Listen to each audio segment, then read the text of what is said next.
តើเพจរបស់យើងអាចយកទៅ share comment ឬក៏ចុច like ឬក៏ចុច follow page ឬក៏ account របស់អ្នកដទៃបានដែរឬទេនេះគឺជាសំណួររបស់គ្នាយើងច្រើនគួរសមដែលខ្ញុំទទួលបានបងប្អូនណាអញ្ចឹងនៅក្នុង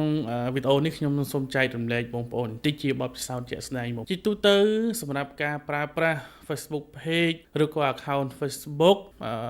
ធម្មតាហ្នឹងបងប្អូនណាมันខុសគ្នាទេបងប្អូនណាការប្រើប្រាស់របៀបប្រើប្រាស់គឺដូចគ្នាទាំងអស់មានថាយើងអាចប្រើប្រាស់ជាប្រចាំថ្ងៃ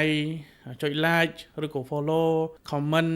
chat share អីបានបងប្អូនណាប៉ុន្តែអ្វីដែលគេហាមឃាត់ហ្នឹងមានន័យថាយើងកុំមានសកម្មភាពច្រាំដែរបងប្អូនណាអធិស្ឋានយ៉ាងអក្សរបន្តិចមានថាមានសកម្មភាពបើសិនជាបងប្អូនចុច like រហូតអញ្ចឹងជាប់គ្នាអញ្ចឹងសកម្មភាពហ្នឹងមានថាខុសប្រក្រតីអញ្ចឹង Facebook អាចចាប់បានបងប្អូនណាហើយវាអាចខូច page យើងដែរក្នុងករណីហ្នឹងមួយទៅបងប្អូន share បងប្អូនគិតតែ share យកជាប់គ្នា4 5ដងឬក៏4 10ដងជាប់គ្នាទៅអញ្ចឹងករណីហ្នឹងក៏អាចមានបញ្ហាដែរ Facebook ចាប់បានថាយើងជារបូតមិនមែនជាមនុស្សអីចឹងបងណាដោយសារតែខុសប្រក្រតីក៏ប៉ុន្តែជាទូទៅត្រូវមកប្រើប្រាស់ប្រចាំថ្ងៃដូចខ្ញុំបញ្ជាក់ជូនខាងដើមអញ្ចឹងមក share like comment call ចេញចូលគឺប្រើប្រាស់បានសេរីបានធម្មតាมันមានបញ្ហាអ្វីប៉ះពាល់ដល់ page ឬក៏ account របស់យើងទេបងប្អូនណាអរគុណច្រើនបងប្អូន